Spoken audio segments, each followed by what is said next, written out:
Pues buen día, espero que todos estén excelentemente bien. Soy la doctora Liliana Sánchez Vargas, soy médico internista, soy jefe de servicio de medicina interna en el Hospital General de Joco y trabajo también en Energía González como jefe de departamento. Tengo una maestría en administración de hospitales y bueno, hoy me complace muchísimo poderles presentar este tema, ¿no? Y espero que les sea de utilidad. El tema son personas que viven con VIH, ¿no? En estado crítico. Fíjate bien. Si bien el tratamiento con antirretrovirales para nuestros pacientes ha disminuido la mortalidad en el paciente con VIH, también ha incrementado entonces su tiempo de vida. Por lo tanto, las complicaciones que vamos a encontrar en los pacientes se han vuelto muy diferentes. Fíjate que el paciente que va a llegar con nosotros a hospitalizarse y además no solo eso, sino en un estado crítico, va a llegar en otras condiciones que ya no llegó en aquel momento cuando empezó la pandemia de VIH por ahí de los 80, ¿no? Entonces, este paciente que ahora vamos a ver, el paciente que va a llegar en dos modalidades. Estas dos modalidades van a ser aquellos pacientes que ya están tomando tratamiento antirretroviral y que a través del tiempo han sumado comorbilidades per se por la misma enfermedad o la infección de HIV o no pacientes que no saben que tienen HIV o que lo saben y que no tienen acceso al tratamiento y que o tienen acceso al tratamiento y no lo están tomando. Afortunadamente, ahorita en estas épocas, en estos años, ya la parte social, ¿no? En cuanto al entender al paciente que vive con VIH ha cambiado muchísimo. Si aún así es cierto que sigue el estigma, eh, el paciente con VIH, que vive con VIH, puede entender mucho más fácil su enfermedad y se puede tratar, ¿no? Deja de ser, si bien no totalmente deja de ser un tabú, por lo menos ya el paciente se permite atenderse. Entonces, van a ser estas dos modalidades que vamos a encontrar con nuestros pacientes. Entonces, los avances del tratamiento nos han permitido, ¿no? Que nuestros pacientes alcancen un nivel de vida casi como si no tuvieran la enfermedad. Y ahí vamos a encontrar a nuestro paciente crítico cuando llega con nosotros a hospitalizarse. Fíjate, a pesar de ello, sigue siendo un reto para la salud pública mundial. Se estima que existen 1.8 millones de nuevas infecciones y casi 800,000 muertes relacionadas con SIDA cada año. Hay cerca de 40 millones de personas que viven con HIV en todo el mundo. Por lo tanto, el problema de salud sí es muy importante. Los costes, ¿no? Para cada paciente son muy importantes y no solo eso, sino las resistencias que pueden hacer y lo que le cuesta a un sistema de salud poder empujar, ¿no? A estos pacientes y no solamente darles el tratamiento y conseguirlo, sino también convencerlos de que se lo puedan tomar, se lo tomen a tiempo para que no hagan resistencias y o no se combinen con otros tipos de VIH, ¿no? Que pueden ser mucho más agresivos que con el que iniciaron. Entonces, bueno, el ingreso hospitalario en el estado crítico es común en pacientes en donde existe un entorno sociológico con acceso limitado al diagnóstico, también al tratamiento, pacientes que vienen inmigrantes, ¿no? Que vienen de otras ciudades que no tienen acceso a la salud o pacientes en situación de calle. Este tipo de pacientes son los que son más vulnerables para que puedan presentar SIDA.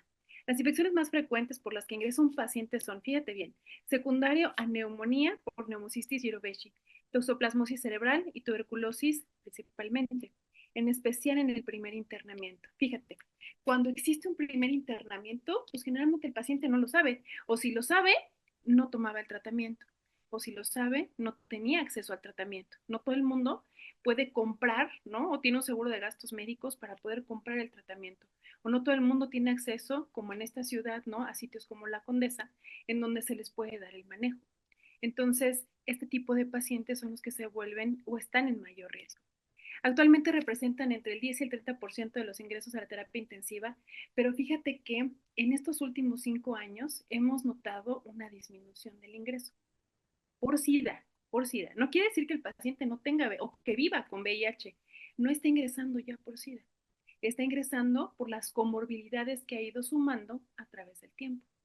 Es decir, el paciente puede vivir con VIH, toma sus antirretrovirales, pero además a lo mejor ya se ha sumado diabetes mellitus, hipertensión arterial, y si hablamos de síndrome metabólico, puede ser que se haya sumado síndrome metabólico. Y hay pacientes que se suman enfermedades inmunológicas, ¿no? lupus, artritis reumatoide, que se van sumando a la patología base que tiene como una infección eh, que afecta al sistema inmunitario. Entonces, vamos a encontrar pacientes ya con estas características.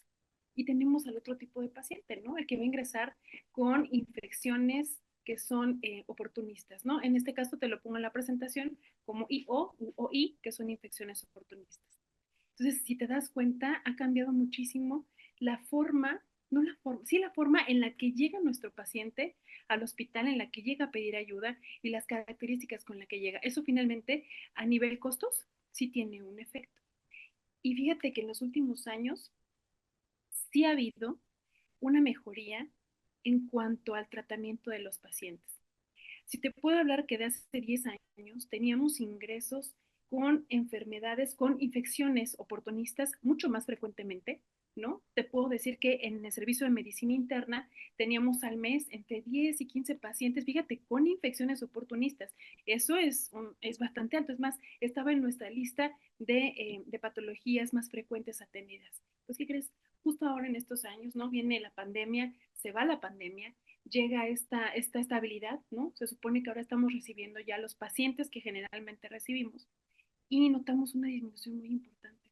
Pareciera que esta conciencia, ¿no? Que se está haciendo en el paciente, esta conciencia social, sí está permitiendo que el paciente acuda al tratamiento y por lo tanto no llegará por otra cosa, por a lo mejor se fracturó una pierna, a lo mejor llegó con una patología quirúrgica, una apendicitis, pero no por una infección por un oportunista. Entonces ya estamos viendo esta diferencia con los pacientes. Y te decía que el que llega es el paciente que pues, no sabe que lo tiene o sabe que lo tiene y no tiene tratamiento por algún motivo.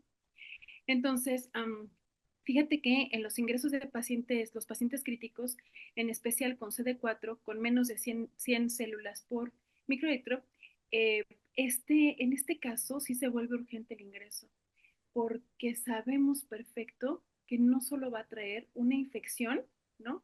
Una infección oportunista. Es muy probable que este paciente esté combinado, ¿no? Y no solo tenga una, tenga varias. Entonces, por lo tanto, nosotros como clínicos tenemos la oportunidad de escanear al paciente y buscar objetivamente, ¿no? Las infecciones que podemos encontrar de acuerdo al nivel de CD4, ¿no? O si encontramos ya la infección, saber, ¿no? ¿Qué otra infección puede estar asociada, ¿no? Con esta que se está presentando. Fíjate, los ingresos de la causa de ingresos a la terapia intensiva, ¿no? En este paciente crítico, va a ser en dos modalidades. Vamos a tener dos momentos críticos para este paciente. Fíjate bien, en este cuadro te pongo, ¿no? Se expresa, ¿no? Uno, que es la dificultad respiratoria aguda. Entonces, que está en tu lado izquierdo. El otro, en el lado derecho, está la admisión o el ingreso a la terapia intensiva por deterioro neurológico. Cada uno, ¿no? Va a tener como ciertas características para poder identificar qué es lo que le está pasando a nuestro paciente. Por ejemplo, el paciente con VIH que está en un momento agudo, ¿no? Que es decir, tiene muy poco tiempo que se acaba de infectar, claro que puede hacer una reacción inflamatoria importante. La mayoría no. La mayoría presenta, ¿no? Pareciera que un cuadro como si fuera de mononucleosis y entonces este cede y el paciente pareciera que se recupera, pasa el tiempo y comienza a inmunosuprimirse de manera importante. Entonces, pero hay pacientes que sí pueden presentar de manera importante en la parte aguda, en la infección primaria, en la parte aguda, sí puede presentar, o sea, sí podría llegar a la terapia intensiva, ¿no? En especial porque pueden presentar encefalitis. En este instante, si el paciente tiene deterioro neurológico, acude a los servicios de urgencias, ¿no? Y podemos identificarlo. Ahora tenemos otro momento en donde puede ingresar. En especial cuando los CD4 han disminuido en menos de 200 o 250 células por microlitro. En este sentido, ¿no? En cuanto hablamos de la parte respiratoria, puede ser una infección oportunista por neumocistosis, ¿no? Por Pneumocystis jirovecii, puede ser también un citomegalovirus, puede ser una toxoplasmosis, puede ser una aspergilosis, puede ser una histoplasmosis, aunque decíamos desde un inicio que la infección más frecuente que presentan nuestros pacientes va a ser una neumocistosis. Entonces, en la parte neurológica también podemos encontrar una toxoplasmosis, una tuberculosis cerebral, ¿no? Y una criptococosis. Cuando hay otro momento en el cual nuestro paciente pudiera ingresar con nosotros de manera crítica a la terapia intensiva o a los pisos de medicina interna. En este caso, ¿no? En este caso sí podemos encontrar, cuando iniciamos el tratamiento antirretroviral, en este instante puede haber un síndrome de reconstitución, ¿no? Inflamatoria sistémica. Entonces, en este sentido, sí existe esa posibilidad, ¿no? De despertar el sistema inmunológico y que se vuelva en contra sí mismo, ¿no? Porque comienza a defenderse y comienza a causar una reacción inflamatoria tan importante, ¿no? Que sí puede hacer que nuestro paciente, por la vía inflamatoria, pueda ingresar con nosotros a la terapia intensiva o al piso de medicina interna. Fíjate, ya tenemos varios momentos en donde puede ingresar. En una infección aguda, cuando ya los CD4 se encuentran entre 200 y 250, o cuando empezamos el tratamiento o este conjunto de tratamiento antirretroviral.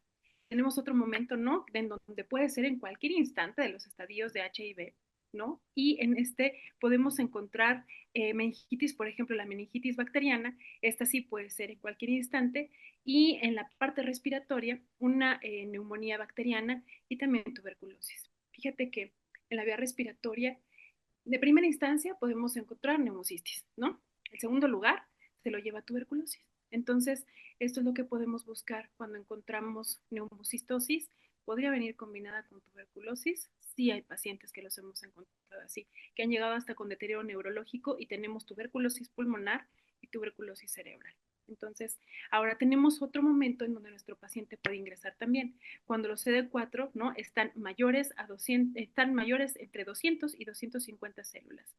En este caso, si te das cuenta, hay una inmunosupresión, sí, pero no se presenta como en el primero mayor, de mayor instancia neumocistosis.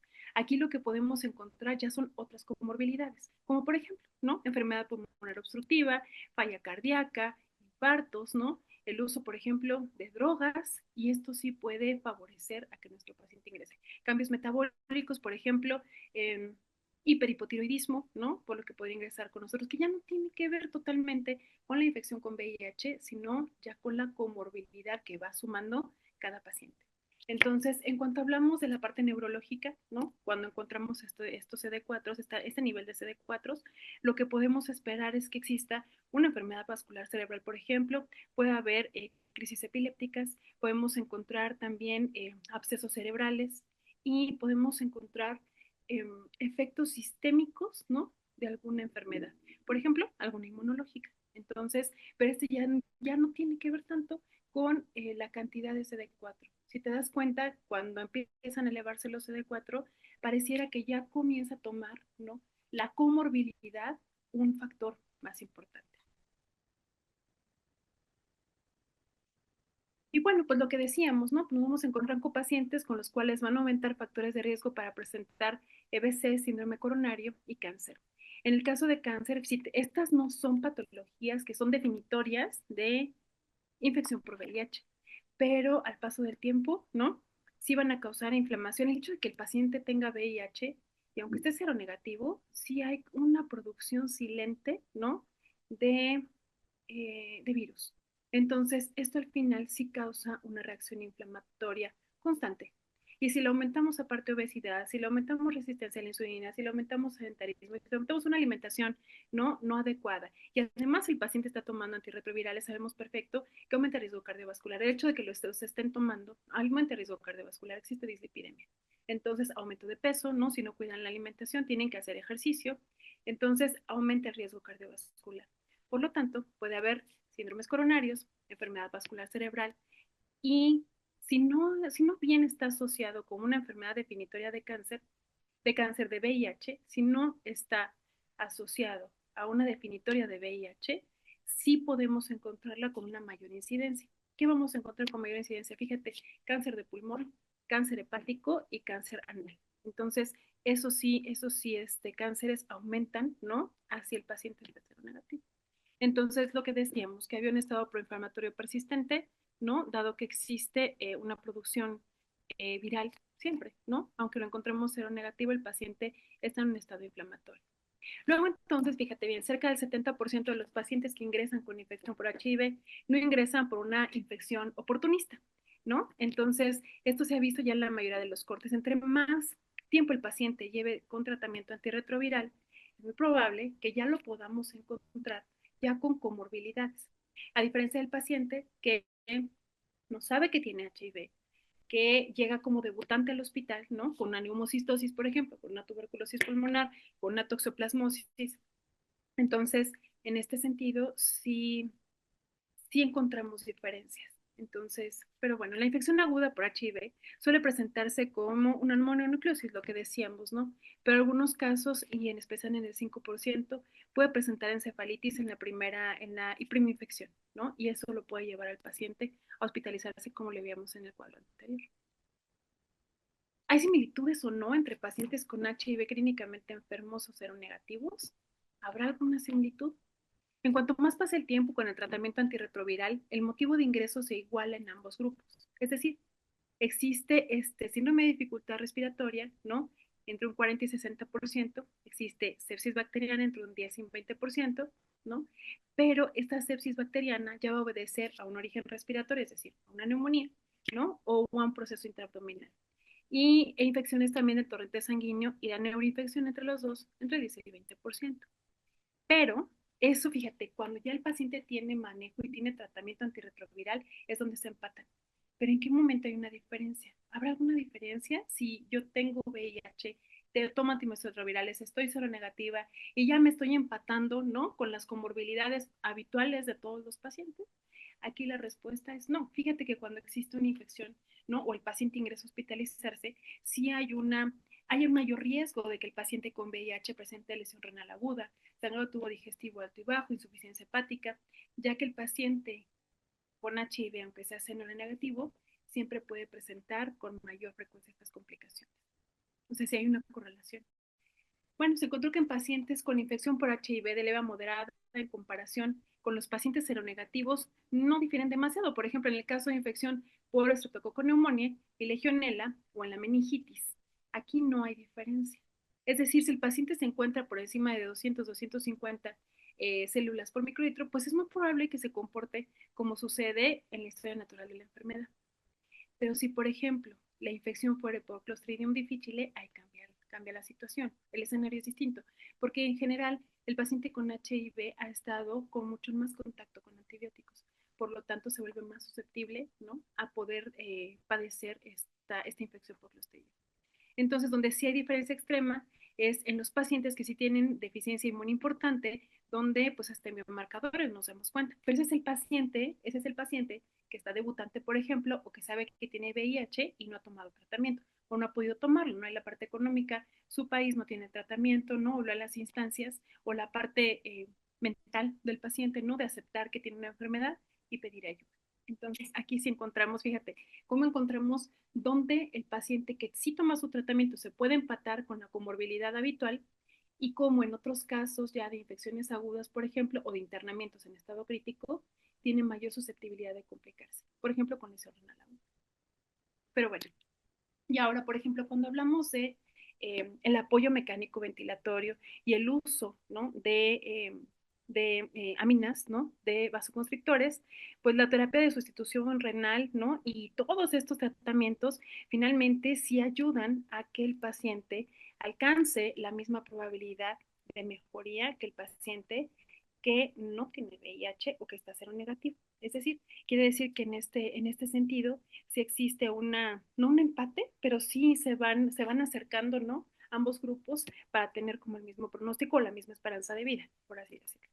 Entonces, las tasas de mortalidad han disminuido en un 20 o 40% de los pacientes que ingresan con HIV a los cuidados intensivos, precisamente por esto, porque el paciente ya está tomando los antirretrovirales y ya no llega con las infecciones asociadas, ¿no? O aquellas causas de muerte con las que veíamos frecuentemente a los pacientes. Sí tenemos infecciones definitorias, ¿no? De VIH. Entonces, fíjate bien, lo que hablábamos al inicio, ¿no? De las infecciones más importantes que vamos a encontrar es Pneumocystis jirovecii, ¿no? Que va a causar una neumonía importante que puede causar dificultad respiratoria. Podemos encontrar que el paciente ya va a requerir oxígeno suplementario y en muchas ocasiones manejo de la vía aérea avanzada. El tratamiento sabemos que es con trimetopril sulfametoxazol. Si nuestro paciente comienza a desaturar, podemos utilizar también corticosteroides, ¿no? Entonces, más al ratito vamos a hablar en qué momento podemos utilizar antirretrovirales cuando tenemos un paciente como estos. Tuberculosis. Fíjate que tuberculosis es el segundo lugar, ¿no?, de infecciones a nivel pulmonar, en especial en pacientes donde hablamos que tiene infecciones asociadas o infecciones oportunistas. Cuanto a tuberculosis, tenemos también gran oportunidad de poderlo diagnosticar, ¿no? Por PCR, tanto neumocistis como tuberculosis, podemos hacer una PCR. En la parte de tuberculosis podemos hacer un lavado bronquial, por ejemplo, ¿no? Podemos mandar bares, ¿no? Para cultivos, bares para expectoración, ¿no? Esta tinción que se realiza y podemos identificarlo. Podemos hacer en algunos otros casos lavado gástrico y hasta tenemos, por ejemplo, GeneXpert, ¿no?, que nos puede ayudar a identificarlo. Iniciamos con, ¿no?, el tratamiento que sabemos, ¿no?, que es isoniazida, rifampicina, piracinamida, etambutol, y esto nos van a ayudar, ¿no?, para dar el tratamiento. ¿Que puede haber resistencias? Claro que sí, pero la resistencia tiene que ver con el poder terminar o no el, el tratamiento de forma adecuada. Tenemos toxoplasmosis cerebral, ¿no? ¿Te acuerdan que ingresábamos a los pacientes por dos motivos, ¿no? Uno, la vía respiratoria y otro, la vía en sistema nervioso central. Hablemos ahora del sistema nervioso central. ¿Podemos encontrar toxoplasmosis?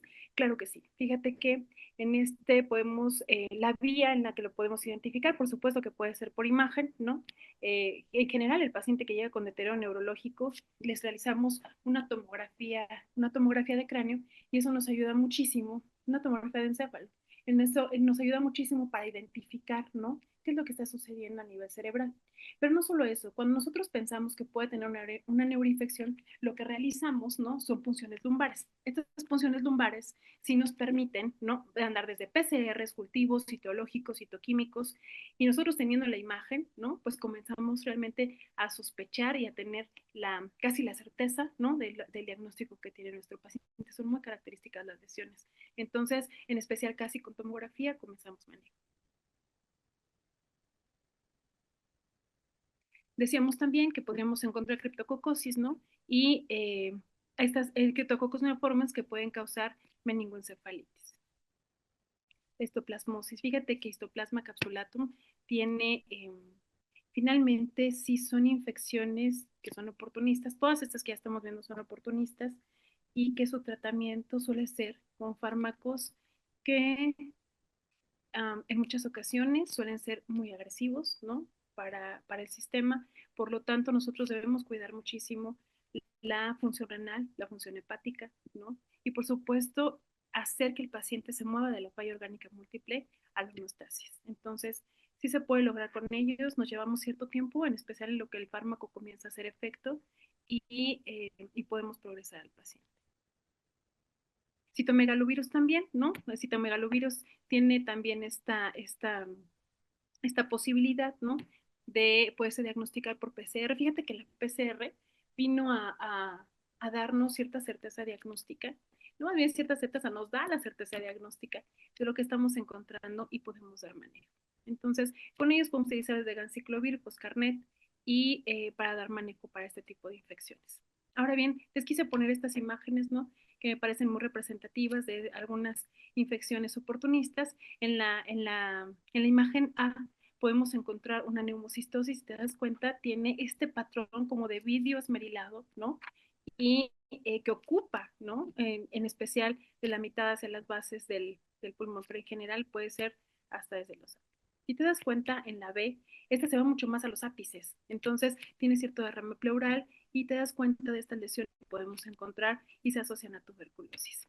Ahora, en esta imagen que tenemos en la C, podemos encontrar una toxoplasmosis. Te decía que es como muy, esta es una resonancia magnética, y te decía que es muy característica, ¿no?, la lesión. Fíjate cómo hace este reforzamiento y todo el edema perilesional que tiene. Este edema, ¿no?, nos puede hacer hasta convulsionar al paciente. Este edema puede hacer que nuestro paciente tenga datos de lesión cerebral.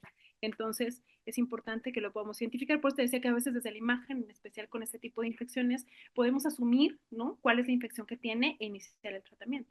Entonces, estos pacientes definitivamente, si es que no hay contraindicación, se puede realizar la punción lumbar, ¿no?, y encontrar el diagnóstico con mayor certeza, porque ya con estas imágenes la verdad es que sí te das mucha idea. En la D, por ejemplo, acuérdate que podemos encontrar linfoma de Hodgkin, ¿no? Entonces, este linfoma, si te das cuenta, ¿no? Este es un PET en el que observamos, ¿no? Cómo se pinta, ¿no? Se puede decir, o hace una mayor expresión, ¿no? Los sitios como de mayor catabolismo. Y si te das cuenta, podemos encontrar en los cervicales, podemos encontrar en los supraclaviculares, está vaso, está hígado también, ¿no? En donde podemos encontrar este hipercatabolismo. Fíjate, siempre ha habido como un momento en el que podemos dar tratamiento antirretroviral en el paciente crítico. La pregunta es, ¿se lo damos o no? ¿No? ¿Le damos tratamiento antirretroviral ya al paciente? ¿Ya lo diagnosticamos? ¿En qué momento le damos manejo antirretroviral? Entonces, mi pregunta es esta, ¿no? ¿Sabías que hay pacientes que ingresan a UCI porque iniciamos manejo antirretroviral? ¿Te acuerdas que lo vimos en las diapositivas iniciales? Que había, ¿no? Un momento en el que podíamos ingresar al paciente porque iniciamos manejo antirretroviral. Y es justo por esta respuesta inflamatoria, ¿no? Y esta respuesta inmunológica exagerada, ¿no? Que finalmente se va a ir en contra del propio organismo. Entonces, eh, tenemos varios formas, ¿no? De dar tratamiento. ¿Se puede dar manejo? Sí. ¿Hay un tiempo específico de darlo? No. No hay guías, ¿no? Por ejemplo, europeas están, y las guías norteamericanas, en donde se hace por consenso. O sea, realmente no hay todavía una corte grande que nos diga en específico, ¿no? Que tenga esta sensibilidad o esta especie para decir en este instante se puede iniciar sin menos riesgo. Se ha hecho más bien por, eh, por recomendación de los expertos, ¿no? Cuando se realiza este detalle. Pero ¿de qué vamos a ocupar? Debemos fijarnos muy bien qué tipo de fármaco es el que vamos a ocupar con estos pacientes. Los antirretrovirales, todos, ninguno es inocuo, ningún fármaco es inocuo. Por ejemplo, vamos a buscar toxicidad del fármaco. Yo en este caso te hablaba de la hiperlactatemia, por ejemplo, con la ZT. La didanosina puede causar pancreatitis. Las tubulopatías pueden ser causadas por tenofovir. Y hay una cosa que se llama necrosis epidermolítica con el nevirapine. Fíjate que con estos debemos cuidar estas complicaciones. Obvio, si nuestro paciente tiene insuficiencia hepática, si nuestro paciente tiene tendencia, ¿no? A la acidosis láctica o tiene mucho tiempo chocado, debemos esperar el momento adecuado. Este síndrome de reconstitución inflamatoria inmune, que es el IIS, puede suceder en pacientes que tienen neumocistosis, ¿no? El hecho de que nosotros iniciemos el manejo antirretroviral puede favorecer, ¿no? A que exista este síndrome de reconstitución inmune y se vuelva a encontrar el paciente y ahora sí tengamos que intubarlo. Por eso es como importante buscar el momento en el que vamos a hacer el manejo o vamos a agregar al tratamiento inicial los antirretrovirales, ¿no? Que debemos saber los factores de riesgo para este síndrome de respuesta inflamatoria, ¿no? Inmune. Claro que sí. Fíjate que este síndrome de reconstitución tiene varios factores de riesgo. Entre estos van a ser la carga inicial, ¿no? La carga viral inicial alta, CD4 bajos, o que demos manejo con los antirretrovirales y que tengamos una recuperación de CD4 muy rápida, ¿no? Cuando existe esto, tenemos dos métodos para poderlo tratar. No se recomienda suspender el antirretroviral, lo que sí se recomienda es ocupar o bueno, dar un manejo esteroideo antiinflamatorio importante y con eso vigilar al paciente e intentar buscar los biomarcadores de inflamación para que vayan disminuyendo. Eso nos va a dar la pauta para el uso del esteroide.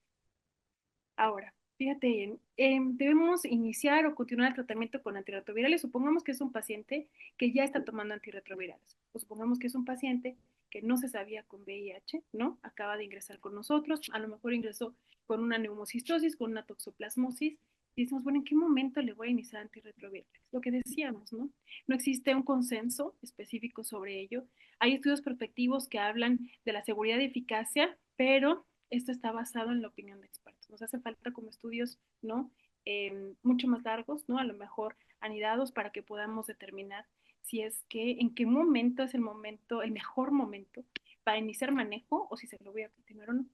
En este sentido, todas las guías, ¿no? Siempre nos comentan que se debe reunir el médico tratante, ¿no? Con infectología y además hacer un recuento total del paciente, viendo qué patología tiene, ¿no? Y en qué instante podemos cambiarlo. Este va a ser de acuerdo a cada paciente, porque hay pacientes que pueden tener lesión renal aguda, hay pacientes que pueden llegar con insuficiencia hepática, porque el paciente con HIV, como decíamos, que ya tiene mayor tiempo de vida, no porque está tomando antirretrovirales, puede ser que el paciente haya utilizado cocaína, haya utilizado alcohol, ¿no? Y a lo mejor ya tiene insuficiencia hepática, a lo mejor ya presentó una angina que sí es un síndrome coronario, que sí es un infarto agudo al miocardio, por ejemplo, ¿no? A lo mejor ya tiene CUS antiguas en el electrocardiograma y no se había identificado. Entonces, cada paciente va a tener como una moneda especial, ¿no? De cambio, y entonces para poder dar el manejo. En ese instante sí tenemos que reunirnos tanto los médicos tratantes como infectología para poder definir, ¿no? El mejor, y hay compañeros que ya son VIHólogos y entonces ellos nos pueden ayudar muchísimo para poder definir qué es lo mejor que le podemos ofrecer a nuestro paciente. La idea es que no vamos a dar un medicamento, un fármaco que si presenta insuficiencia hepática y este se metaboliza mucho más ahí, ahora sí terminemos de afectar el hígado. Entonces, lo que decíamos en las guías norteamericanas y europeas se recomienda, y decíamos que la recomendación viene como de los expertos, entonces el inicio, 2 semanas después del inicio del tratamiento, o sea, ya identificamos la infección oportunista que tiene el paciente, ¿no? Y podemos iniciarlo 2 semanas después, excepto en qué. O sea, sí hay un momento en el que, en todo hay excepciones, ¿no? Y el excepto en este caso, ¿no? Es la criptococosis o la tuberculosis del sistema nervioso central. Es porque existe un riesgo importante, ¿no? De que se haga este síndrome de reconstitución y entonces, pues ahí podemos afectar mucho más al paciente. Si per se tiene deterioro neurológico con esta inflamación tan importante, podríamos causar más daño.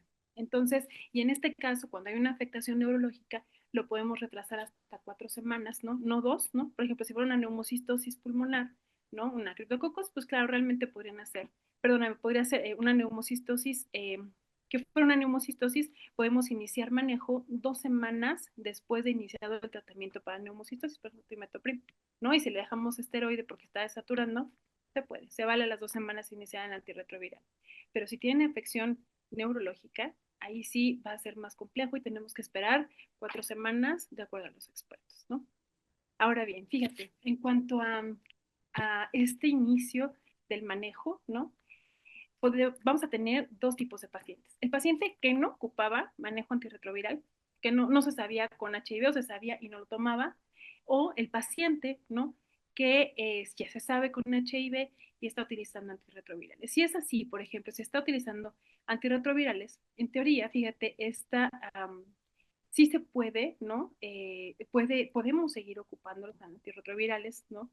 Pero siempre y cuando vigilar los efectos que tiene sobre los demás órganos. En especial, por ejemplo, si tiene metabolismo hepático, metabolismo renal, hay que vigilar estos detalles. Ahora, supongamos que el paciente no tiene manejo, no se sabía con HIV o no tomaba el manejo, no tenía la oportunidad de tomarlo.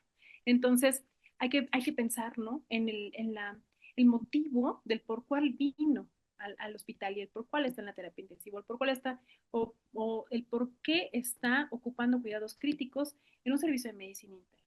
Entonces, en este sentido, tenemos que evaluar, ¿no? La severidad, ¿no? De la afección por HIV. Por ejemplo, si hablábamos de las encefalitis, que decíamos que es un momento especial, el daño cerebral, o no el daño, sino la afección cerebral por alguna infección oportunista. En ese momento tenemos que esperar, de acuerdo a los expertos, cerca de 4 semanas, ¿no? Y cada uno, mira, por ejemplo, en caso de que tuviéramos tuberculosis, criptococosis, ¿no? O la cantidad de CD4, tenemos una propuesta, ¿no? De qué instante empezarlo. Y en este caso son 2 semanas, ¿no? A nivel cerebral son 4 semanas después de iniciado el manejo para la patología o la infección que encontramos en ese paciente. Ahora, es importante saber, al dar tratamiento antirretroviral, pues, ¿qué esperamos, no? ¿Qué esperamos que suceda con nuestro paciente para decir, pues, que va bien? Entonces, lo que hacemos es tomar esta cantidad de CD4, ¿no? Se supone que en el primer mes esperaríamos que se incrementara entre 50 y 75 células por microlitro. Y cada vez que nosotros, cada año que hagamos esta revisión, deben ser entre 50 y 100 células por microlitro por año. Entonces, y después de que tenemos ya tratamiento con el paciente, ya por varios años, podemos ya esperar que esté por arriba de 500. Nuestra meta, ¿no? Es que esté por arriba de 500 células, para evitar precisamente las infecciones eh, oportunistas, ¿no? Y bueno, pues para finalizar, me encantaría como hacerles un resumen, ¿no? De estos datos para recordar. Yo te diría que nuestro paciente ya no va a ser el mismo que encontrábamos hace 10 años. Ahora el paciente ya tiene tratamiento, ya tiene comorbilidades, ya ha tenido una vida más larga y entonces podemos encontrar comorbilidades que se van a sumar a la infección de HIV y que en muchas ocasiones se va a empatar, ¿no? Ya a la comorbilidad de un paciente que es seronegativo. Entonces, en general, pues la sepsis bacteriana y las comorbilidades exacerbadas son los principales motivos del ingreso a UCI. ¿Te acuerdas que decíamos que eran dos, ¿no? A nivel pulmonar y a nivel neurológico. No quiere decir que no haya una candidiasis esofágica, ¿no? No quiere decir que no ingrese por un sarcoma de Kaposi, no quiere decir, ¿no? Que no encontremos otras patologías, pero esto es lo más frecuente.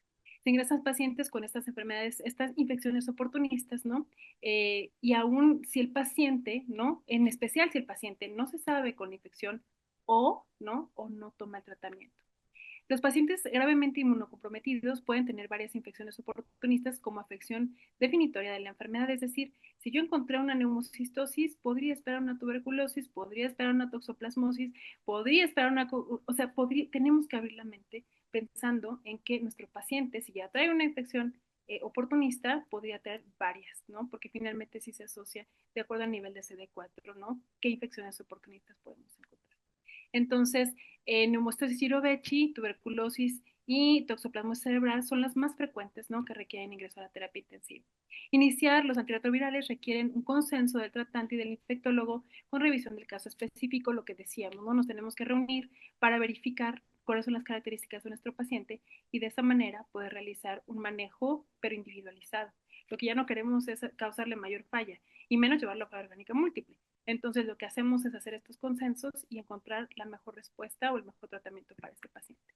Y bueno, ahora la mortalidad, fíjate que en pacientes que toman antirretrovirales, ya la mortalidad se está acercando muchísimo ya solo a la edad y a las comorbilidades, porque el paciente a lo largo del tiempo las ha ido reuniendo, como lo que hablábamos, si hablamos de síndrome metabólico que engloba muchísimos, ¿no? Elementos, pues podríamos hablar que se acerca hacia la esperanza de vida, ¿no? De los pacientes, ¿no? Que no tienen VIH o que no viven con VIH. Pero bueno, ya está. Espero te haya servido la sesión, espero haya sido ameno y haya puesto en tus manos, ¿no? Un dejo de curiosidad para seguir buscando sobre este tema, ¿no? Y poder atender mucho mejor a nuestros pacientes. Espero te haya servido, que te la pases increíble y nos vemos pronto. Quedo pendiente si cualquier duda.